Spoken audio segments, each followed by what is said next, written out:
Tyrone's point of view. Ano? Bakit gusto mo akong maghubad? Gulat kong tanong kay Claudine, at nayakap pa ang sarili ko. Tiningnan niya ako na para bang sinabi ko, ang pinakabobong bagay na narinig niya kailanman. Gusto mo bang maligo ng nakadamit? Pagsusungit niya sa akin bago ako pasimpleng inirapan. Kung yun ang gusto mo, sige. No, akala ko. Huminga ako ng malalim bago umiling. Ano ba tong iniisip ko? Akala mo ano? Aniya, wala. Maghuhubad na, tugon ko sa kanya at sinubukang alisin ang damit ko, pero mabilis akong napakapit sa pader, nang makaramdam ng matinding pagkahilo. Hindi ko kaya. Napabuga na lang siya ng hangin bago siya lumapit sa akin, at tinulungan akong maghubad. Napatingin ako sa kanya, sa nakasimangot ngunit maamo niya pa ring mukha. Ang lapit-lapit lang ng mukha niya sa akin. Just a few inches move, and our lips would surely touch. Hindi ko mapigil ang mapalunok, nang mapatingin ako sa lobby niya. Her cherry lips are so tempting. I can still vividly remember how they taste like how soft they were. My pants, sambit ko sa kanya, nang hindi niya hinubad ang pantalon ko. Tulungan mo akong tanggalin ito. Muli siyang bumuga ng hangin bago lumuhad sa harapan ko, at sinimulang kalasin ang sinturon ko. Seeing her from that angle somehow made me think of dirty things about her. At dahil na rin siguro sa alak kaya nakaramdam ako ng kaunting init sa loob. Nanuyo ang lalamunan ko kaya hindi ko mapigil ang mapalunok, lalo na noong sinimulan niyang tanggalin ang butones ng pantalon ko at isip ito pababa. Dama ko ang unti-unting pagkabuhay ng alaga ko. Claudine. Pipigilan ko pa sana siyang ibaba ang pantalon ko dahil ayokong makita niya ito, ngunit huli na. Ibinaba na niya ang aking pantalon at ngayon ay nakatitig siya dito. I am not hard okay. Agarang depensa ko sa sarili ko. Naiihi lang ako, sabi ko sa kanya. Mabilis siyang nag-iwas ng tingin at tumayo. Okay, Ania, kaya mo na bang maligo ng ikaw lang? Tanong niya sa akin. Mabilis akong umiling. Hindi, pwede mo ba akong tulungan? Ano pa nga ba? Ania at inalalayan ako sa gitna ng banyo. Sige na at nang matapos na. Upo, dagdag niya, at inalalayan akong makaupo. Thank you, sabi ko sa kanya, pero hindi siya sumagot. Kinuha lang niya ang handheld shower at agad na itinapat sa akin, dahilan para mapaigtad ako. Be gentle, ang lamig ng tubig, angal ko. Hindi siya nagsalita, tumitig lang ako sa kanya, bago huminga ng malalim. Claudine, hanggang kailan ka ba magagalit sa akin? Diretsong tanong ko sa kanya. Hindi ba pwedeng pag-usapan na lang to? Ayoko ng ganito. Ano pa bang kailangan nating pag-usapan? Tugon niya sa akin. Tungkol sa nangyari kanina, tugon ko. I'm sorry I made you upset. Napatingin siya sa akin. Nagtama ang aming mga mata at sinunggaban ko ang pagkakataong ito, para ipakita sa kanya kung gaano ako kasinsero sa aking paghingi ng tawad. Hindi ko na uulitin. Nag-iwas siya ng tingin bago yumuko. Sorry din, halos pabulong niyang sagot. May mali rin ako kanina. Hindi ko alam pero bigla akong napangiti sa sinabi niya. So umamin ka rin na may kasalanan ka. Mapang-asar kong sabi. Tumingin siya sa akin at sinaman ako ng tingin. Anong nginingiti-ngiti mo dyan? Wala lang. Nakakatuwa lang na umamin ka rin na may mali ka. Hindi ko natapos ang sinasabi ko, nang bigla niyang itapat ang shower sa mukha ko, dahilan para mapuno ng tubig ang bibig ko. Ingay mo, nakangusong sabi niya, at kita ko kung paano niya pigilan ang pagsilay ng kanyang ngiti. Ang dami mong sinasabi. Kinuha ko sa kanya ang handheld shower at itinapat din sa kanya, kaya napatili siya. Stop! Pigil niya sa akin pero hindi ko siya pinakinggan, at patuloy ko siyang binasa. Tyrone, saway niya sa akin habang pilit na umiiwas, pero hindi ko siya hinahayaan. Hindi ko napigil ang mapangiti. You deserve that. Natatawang sabi ko, bago ako tumayo para sana mas lapitan pa siya, pero bigla akong nawala ng balanse kaya bumagsak ako, papunta sa kanya. Napadikit siya sa pader, habang ako naman ay napakapit sa kanya. Hindi sa balikat niya, kundi sa malusog niyang dibdib. Nagkatinginan pa kaming dalawa, bago niya ako mabilis na itinulak. Bastos, namumulang sabi niya at iniwas ang mga mata sa akin. Hindi ko sinasadya, mariing tanggi ko, sorry. Ewan ko sa'yo, aniya bago kinuha sa akin ang shower. Maligo ka na nga lang. Bago yun, may itatanong ako sa'yo. Para lang linawin ang mga bagay-bagay, sabi ko sa kanya. Ano, okay na ba tayo? Hindi ka na ba galit sa akin? Tanong ko sa kanya. Hindi na, baka ikaw, galit ka pa. No, hindi na rin, sagot ko at ngumiti sa kanya. Okay, sige na, upo na at nang matapos na tayo rito, aniya. Tatayo na lang ako, tutal basa ka na rin naman, tugon ko. Pahawak na lang sa balikat. Sa balikat lang ha, aniya at sinaman ako ng tingin. Nakagat ko ang labi ko para pigilan ang sariling matawa. Yeah! Umismid lang siya sa akin, bago ako sinimulang basain muli ng tubig. Then she grabbed the body wash, and started rubbing my shoulder. Banayad ang paghaplos ng kanyang mga palad sa aking balikat. Hindi ko mapigil ang mapalunok, at mapatingin sa kanya, lalo na sa malusog niyang dibdib na bakat sa kanyang damit. Huwag kang ang tumitig, saway niya sa akin bago siya nagangat ng tingin, at sinalubong ang mga mata ko. Naiilang ako. Paano kung ayaw ko? Tugon ko sa kanya at mas tinitigan pa siya.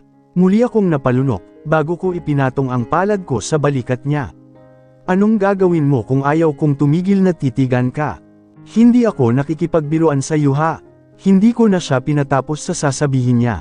Hinawakan ko agad ang pisngi niya, at inilapat ang labi ko sa labi niya. Hindi ko siya binigyan ng pagkakataong makapagsalita. Hinalikan ko siya ng mapusok, hinihigop ang hangin mula sa kanya. Nararamdaman kong tinutulak niya ako palayo, pero habang hinahalikan ko siya ng mas malalim, naramdaman kong unti-unting humihina ang puwersang ginagamit niya, para itulak ako. Unti-unti na siyang humihinto para pigilan ako. At iyon ang naging hudyat ko, para halikan pa siya. Nilunod ko siya sa halik ko, kaya wala na siyang nagawa, kundi ang mapakapit sa aking balikat. Itinulak ko siya sa pader, para masiguradong hindi niya ako matatakasan. Ramdam ko ang init na unti-unting tinutupok ang kaloob-looban ko, ang init na unti-unting ginigising ang kapusukan ko. Tyrone, bulalas niya nang maglayo ang aming mga lobby. Tumigin siya sa akin, at pinanangkitan ako ng mga mata. Ano sa tingin mo ang ginagawa mo? Hingal niyang tanong. I want you Claudine, diretsyong sabi ko, bago ko idinikit ang katawan ko sa kanya. Ikinulong ko siya sa pagitan ng mga braso ko, at hinuli ang kanyang mga titig. Kung alam mo lang, kung gaano ako nabitin last time, dagdag ko pa bago ko unti-unting inilapit ang bibig ko sa tainga niya. Bitin na bitin ako, and gusto kong ituloy ang naudlot, dugtong ko, at marahang kinagat ang tainga niya. Hindi siya sumagot, kaya sinilip ko siya. Sinubukan niya pang iiwas ang mga mata niya, pero hinuli ko ito. Tinitigan ko siya ng mabuti, para iparamdam sa kanya kung gaano ko siya kagusto ngayon. Please, this time, ituloy na natin. Tyrone, pinigilan ko siyang magsalita, sa pamamagitan ng paglapat ng labi ko sa labi niya. Masuyo ko siyang hinalikan, habang unti-unting gumagapang ang kamay ko, pababa sa kanyang baywang. I want you Claudine, masuyong bulong ko at hinalik-halikan ang pisngi niya, habang ipinaparamdam ko sa kanya, kung gaano ko kagustang angkinan siya ngayong gabi. Kahit ngayong gabi lang, isang gabi lang, bakit ako? Mahinang tanong niya, pwede namang iba. Hindi ko alam Claudine, hindi ko rin maipaliwanag, tugon ko sa kanya bago ko hinalikan ang kanyang panga, papunta sa kanyang tainga. Hindi ko alam kung bakit sayo lang ako nag-iinit ng ganito. Sayo lang, dugtong ko, at marahang kinagat-kagat ang tainga niya. So please, just this once, help me relieve myself. Isang mahinang hilinghing ang pinakawalan niya, bago ko narinig ang paghinga niya ng malalim. Fine, just this once. Napangisi ako, bago siya tiningnan ng diretsyo sa kanyang mga mata. Masuyo kong hinaplos ang kanyang pisngi, bago bumaba ang tingin ko sa mapula niyang labi. Yeah, just this once, tugon ko, at muling inangkin ang labi niya. Sa pagkakataong ito, sisiguraduhin ko na hindi na kami mabibitin. I'll make this moment, the most memorable night she ever had. Claudine's POV. Nakatitig lang ako ngayon sa kisame, dahil hindi pa rin ako makapaniwala sa ginawa ko, sa nangyari sa amin ni Tyrone.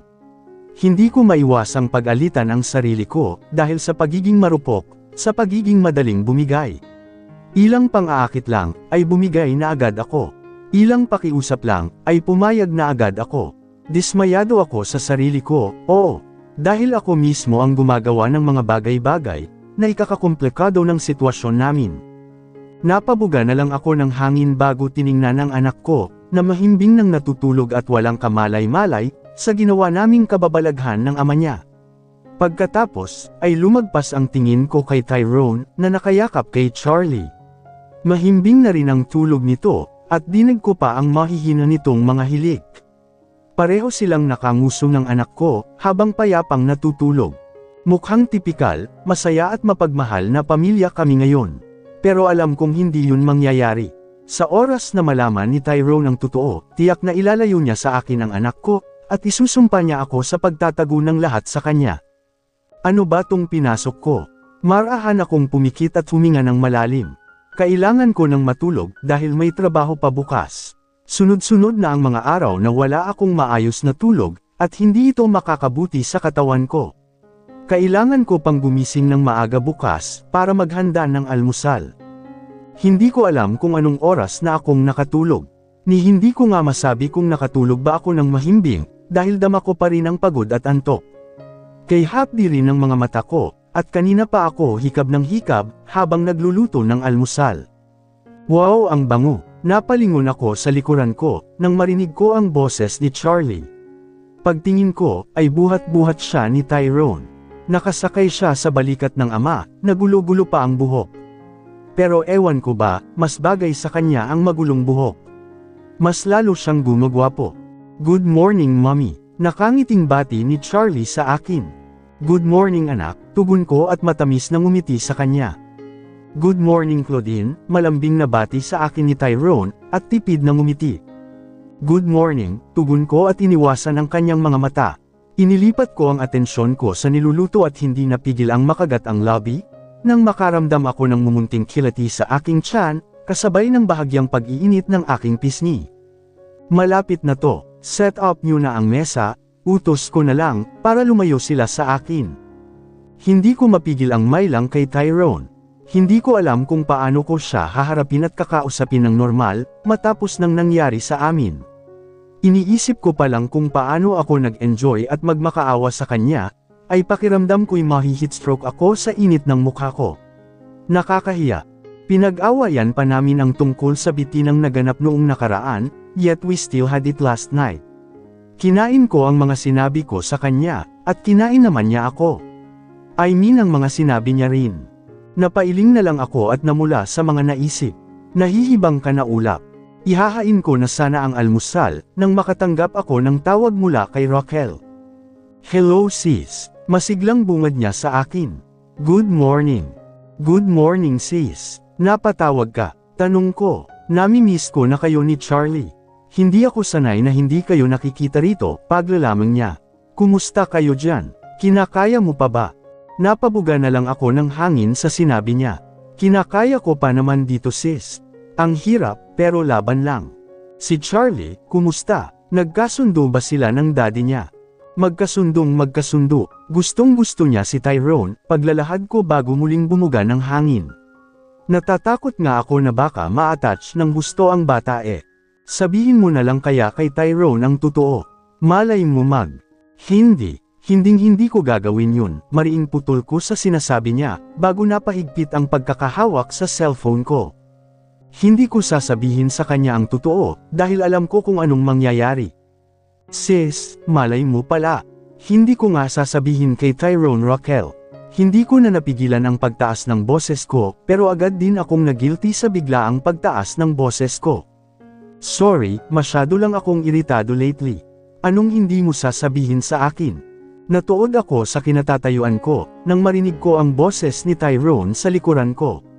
Napalunok ako bago dahan-daang lumingon sa kanya, kasabay ng pag-iisip ko ng palusot. Gusto kasing pumunta ng mga kaibigan ko rito, pero nahihiya ako.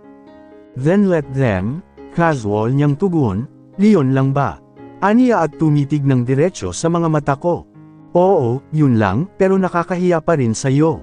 Ayos lang sa akin. Sabihan mo lang ako kung kailan sila bibisita, at nang makagpaanda ako, aniya bago siya dahan-daang lumapit sa akin, nang hindi inaalis ang tingin sa mga mata ko. Sige, tugon ko at umatras ng umatras, hanggang sa damaykit ang likod ko sa counter. Patuloy pa rin siya sa paglapit sa akin, hanggang sa halos magdikit na ang katawan namin. Anong gagawin mo? Yutol kong tanong, habang dahan-dahang lumalakas ang kabog ng dibdib ko. Tumitig lang siya sa akin at unti-unting inilalapit ang mukha sa mukha ko. Hahalikan niya ba ako? Napapikit na lang ako at hinintay ang paglapat ng labi niya sa akin, pero lumipas ang ilang sandali, ay wala akong naramdaman. Kaya binuksan ko ang mga mata ko, at nakita ko lang siyang naglalakad palayo, bit-bit ang niluto kong almusal. Napaawang ang bibig ko, at hindi ko mapigil ang mamula. Did I just expect him to kiss me? Napabuga na lang ako ng hangin at mahinang sinabunutan ang sarili. Get yourself together, Claudine. Umayos ka. So, kailan nila gustong bumisita? Casual na tanong sa akin ni Tyrone, nang makalapit ako sa kanila. Sino po ang pupunta, Mommy? Tanong ni Charlie nang umunguya ng hotdog. Tita Raquel and Tito Daddy, nakangiting tugon ko sa kanya. Miss na raw nila tayo, kaya bibisita sila. Really? Wow, I'm excited. Tito Daddy, kunot noong tanong ni Tyrone sa akin. Si Adrian, tugon ko sa kanya. Yung lalaking nakita namin nung sinundo ka namin. Aniya. Tumango lang ako sa kanya bago ako umupo, at nakisabay na sa pagkain. Pupunta rin siya. Akala ko ay babaeng kaibigan mo lang ang tinutukoy mo, sambit niya. Si Raquel at Adrian lang ang matalik kong kaibigan, paglilinaw ko sa kanya. Pero kung hindi ka komportable na pumunta rito si Adrian, pwede namang kami na lang ang pumunta sa kanila, suhestyon ko. Me, uncomfortable, why would I? Aniya bago uminom ng kape. Let them come. Ganun ba? Sige, sabihan ko sila, tugon ko at nagsimula ng kumain. Salamat. No worries, aniya bago napatingin sa malayo, habang naninangkit ang mga mata. Hindi ko tuloy mapigil ang mapaisip kung okay lang ba talaga sa kanya na imbitahin ko ang mga kaibigan ko, lalo na tingin ko'y hindi siya mahilig sa maraming tao, at hindi rin yata niya gusto ng maingay. Noong Raquel, baka bulabugin niya ang buong penthouse sa laki ng bunganga niya. Pero tingin ko'y kay Adrian lang talaga ang issue. Ayaw ba niya ng bisitang lalaki sa bahay niya? Bye, Mommy. Nakangiting sambit ni Charlie, saka ako hinalikan sa pisngi. Bye, Daddy. Wika naman niya kay Tyrone at hinalikan din ito sa pinggi, saka kumaway sa aming dalawa. Ingat po kayo. Ngumiti lang ako sa kanya at humulik sa kanyang noo. Thank you, baby. Tugon ko, bago nauna nang lumabas ng bahay. Gusto kong mauna na sa baba, dahil ayokong makasabay si Tyrone. Ngayong kami na lang dalawa ang magkasama, naaalala ko na naman ang kahihiyang ginawa ko kagabi. Pero nang malapit na sana ako sa elevator, ay biglang humabol sa akin si Tyrone. Nakagat ko na lang ang labi ko, bago huminga ng malalim. Nagsisimula na akong kainin ng hiya. Hindi ko siya kayang tingnan sa kanyang mga mata, dahil naaalala ko ang ekspresyon niya kagabi, kung paano balutin ng sarap ang kanyang mukha, kung paano siya mapakagat ng labi, habang gigil na dumadaing. Claudine, marahang tawag niya sa akin. Hey! Humarap ako sa kanya, pero iniwasan ko ang kanyang mga mata. What is it? Iniiwasan mo na naman ba ako? Diretsyong tanong niya, at hinuli ang aking mga titig. Dahil ba sa nangyari kagabi? Ha! Hindi tanggi ko at muli siyang iniwasan ng tingin. May iniisip lang. Bahagyang naningkit ang kanyang mga mata, habang nakatitig ng mariin sa akin. Nagsisinungaling ka, aniya bago hinawakan ang kamay ko, at hinila na ako papasok ng elevator. At pagkapasok namin, ay agad niya akong isinandal sa pader, at kinulong sa pagitan ng maskuladong mga braso niya. Tyrone, hindi ko natapos ang sinasabi ko, nang tumitig siya sa akin. Sabihin mo sa akin, pinagsisihan mo ba ang nangyari sa atin kagabi? Seryosong tanong niya. Dahil kung ako ang tatanungin mo, hindi. At hinding-hindi ko pagsisisihan yun, dagdag niya, bago niya mas inilapit ang katawan niya sa akin. Hindi ko mapigil ang mapalunok. Anong ginagawa mo? Tarantang tanong ko, nang makita ko siyang inilalapit ang mukha sa akin. Sagutin mo ako, nagsisisi ka ba na may nangyari sa atin kagabi? Muling tanong niya, at tuluyang idinikit ang ibabang katawan sa katawan ko. Bakit mo ba tinatanong? Mahalaga pa ba yun? Ang mahalaga naman ay natapos na. Natapos? Taas kilay niyang tanong bago ngumisi. Ano ang ibig mong sabihin dyan? Anong natapos na? Mapaglaro niyang dagdag, bago niya marahang hinaplos ang pangako, gamit ang likod ng hintuturo niya.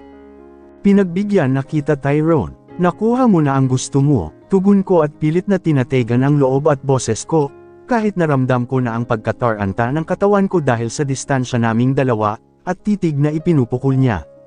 Sagutin mo ako Claudine, matigas niyang sambit. Pinagsisisihan mo ba ang ginawa natin kagabi? Ulit niya. Hindi ako aalis dito hanggat hindi ka sumasagot. Bakit ba kasi? Gusto ko lang malaman. Huminga ako ng malalim bago marahang tumango. Oo, tugon ko at yumuko, sabay marahang tulak sa kanya. Ayan na ha, sumagot na ako, kaya alis na. Anong oo? Pinagsisisihan mo ba o nag-enjoy ka? Pag-ayos niya ng tanong. Napabuga na lang ako ng hangin dahil naiinis na ako sa kakulaitan niya. Oo na nga diba? Nagustuhan ko, nakanguso kong tugon, at nasa baba lang ang tingin.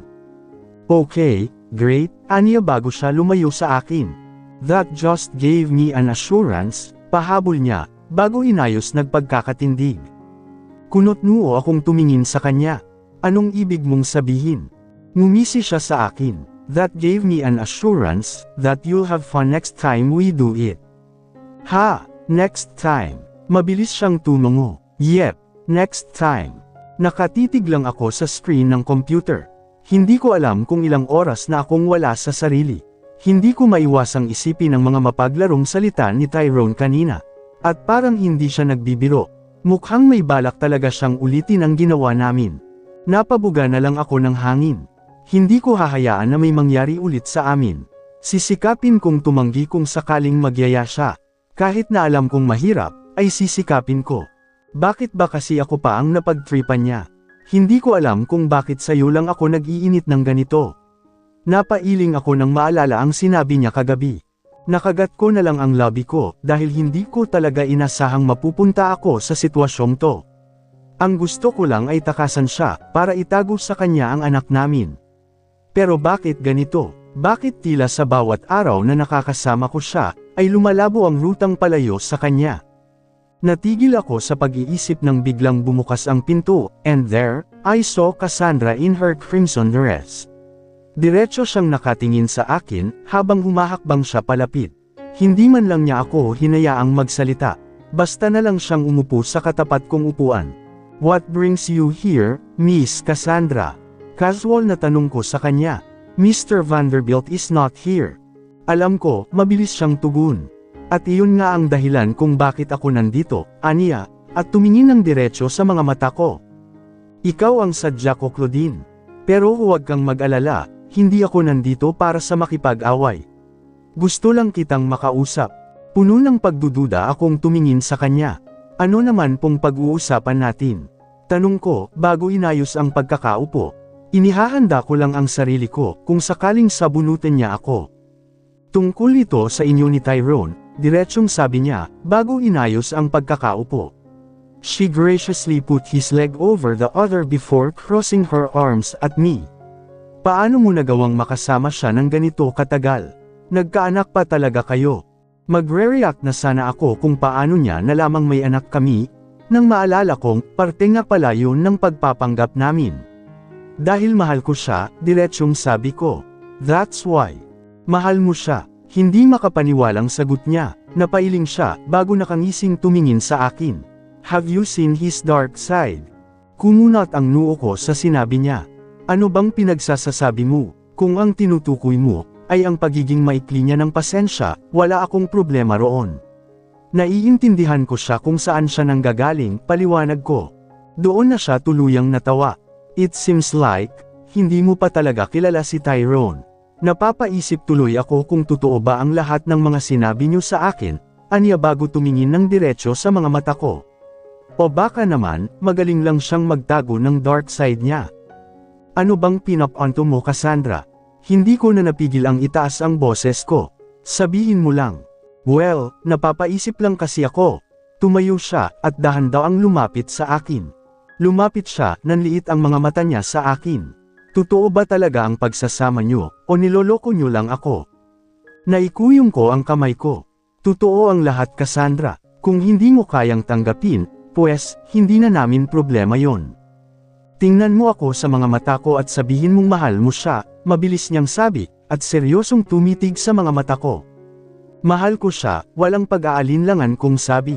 I can't show her any hints of hesitations, not when she's this dubious. I can't afford to blow our cover. Hindi siya agad sumagot. Tumingin lang siya sa akin, bago niya inayos ang pagkakatayo. Sabihin mo ulit yan pagkatapos mong makita ang Tyrone na sinasabi ko. Tingnan natin kung mahal mo pa rin siya sa panahong yun, makahulog ang tugon niya. At kapag dumating ang oras na iyon, na mapagtanto mong hindi mo pala talaga siya mahal, aagawin ko siya sa'yo. Tandaan mo yan, aniya bago ipinilantek ang buhok, sabay alis sa opisina.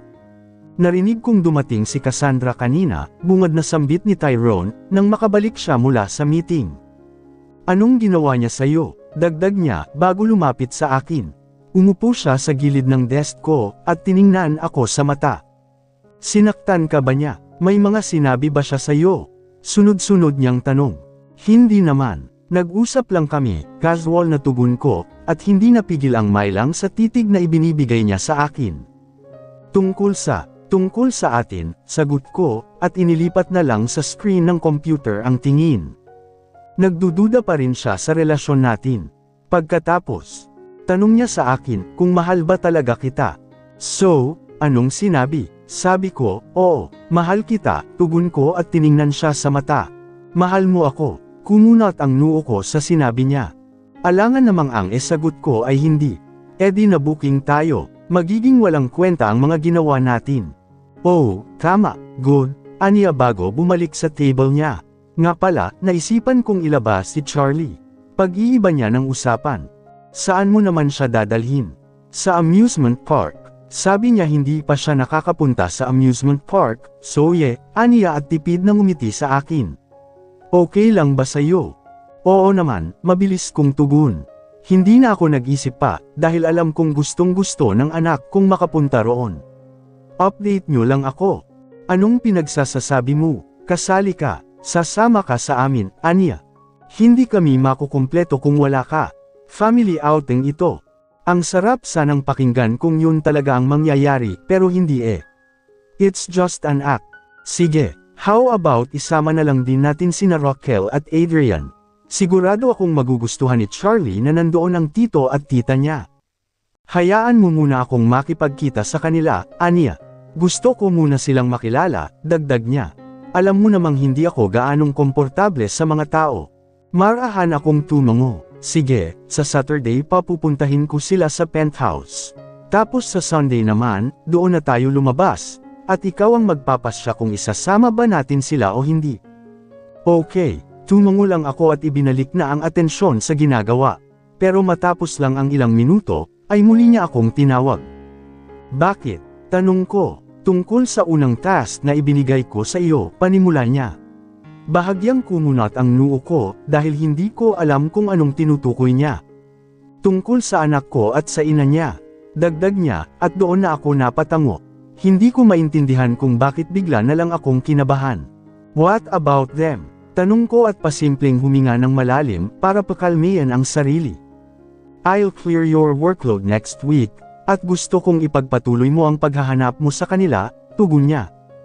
Hindi na ako pwedeng magsayang ng oras. Kailangan ko silang mahanap sa lalong madaling panahon, dahil kung hindi, mapupunta ang lahat ng kayamanan ng aking ama sa mga charities. Dagdag niya, at bakas ang frustrasyon sa mukha niya.